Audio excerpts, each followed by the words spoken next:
Picture this: the crackling flames, the thick, suffocating smoke, and the haunting image of a person bound helplessly to a stake.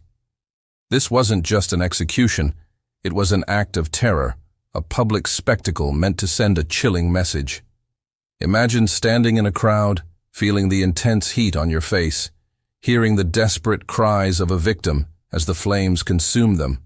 A meticulously orchestrated display of fear, cruelty, and absolute power. In this video, we'll delve into the horrifying world of burning at the stake, exploring its most infamous cases, where every detail, from the choice of wood to the timing of the flames, was crafted to prolong suffering and strike terror into those who witnessed it. Get ready, because what you are about to hear will take you deep into the dark heart of medieval justice and humanity, its darkest capacity for cruelty. How victims were burning at the stake wasn't just a method of execution, it was a ritual designed to instill fear and uphold societal norms. Victims, often accused of heresy, witchcraft, or other grave sins, were paraded through crowds before their execution. Stripped of their dignity, they were dressed in simple garments to mark their shame. In some cases, they were even gagged to prevent last-minute declarations or curses. The journey to the stake was degrading, a final humiliation before their agonizing death. Once at the stake, the preparations were methodical. Wooden stakes were set in the center of a carefully constructed pyre, surrounded by bundles of kindling and straw, ready to ignite quickly. Tell of iron collars or chains being used to secure the condemned, ensuring they couldn't escape as the fire slowly consumed them. Why fire was chosen. The choice of fire as a method of execution carried deep symbolic weight. Fire wasn't just a practical tool, it was a force of purification. In both religious and cultural contexts, fire was believed to cleanse sins, symbolized in the Bible. For our God is a consuming fire, Hebrews 12:29. Burning the condemned was seen as a way to not only destroy the body, but to eradicate their sins in a final, irreversible act. From a practical standpoint, fire was also visually dramatic and widely accessible. Unlike the swift end brought on by beheading, burning allowed the execution to drag on. The victim's suffering was stretched out, maximizing the terror it invoked. Moreover, fire left little behind, ensuring the victim couldn't be properly buried, a fate that carried spiritual consequences in medieval society. The length of time it took for a victim to die during a burning at the stake varied. On average, victims took anywhere from 15 to 30 minutes to succumb if the fire was strong. Historical records paint a horrifying picture of the process. Victims often died from asphyxiation first, inhaling thick, choking smoke before the flames finally caused fatal burns. In some cases, executioners attempted to speed up the death by placing gunpowder near the condemned, which would explode when exposed to heat. For example, the Protestant martyrs Hugh Latimer and Nicholas Ridley, burned in 1555, endured a slow death because the fire was poorly constructed, with their agonizing cries etched into the memory of witnesses.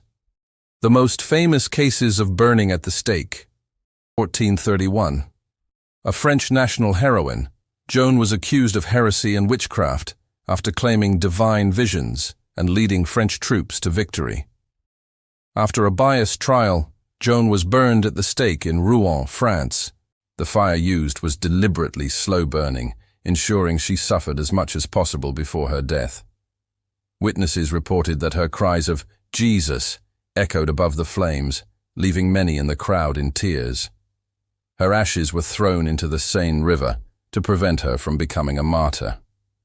Another infamous case was that of Jan Hus, a Czech reformer burned in 1415. Hus challenged the authority of the Catholic Church, criticizing practices like indulgences. At his execution, Hus reportedly sang hymns as he was burned, his final defiance sparking the Hussite Wars.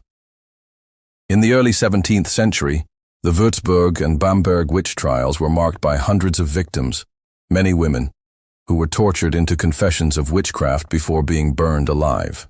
The fires used were constructed to burn slowly, prolonging the suffering and ensuring the terror of dissent would remain in the minds of all who watched.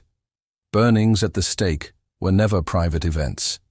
They were deliberately staged for public viewing, intended not only to punish the individual, but to send a message. For some, these executions were a grim form of entertainment, with food and trinkets sold by vendors nearby. But for others, particularly those who witnessed executions of seemingly innocent or pious individuals, there was horror and sorrow. Accounts of Joan of Arc's execution, for instance, described the audience weeping openly as she prayed aloud. Others, however, reacted with indifference or even enjoyment, hardened by years of watching such brutal spectacles. Despite the intent to deter dissent, public executions often had the opposite effect. The death of Jan Hus, for example, galvanized his followers and led to the Hussite Wars.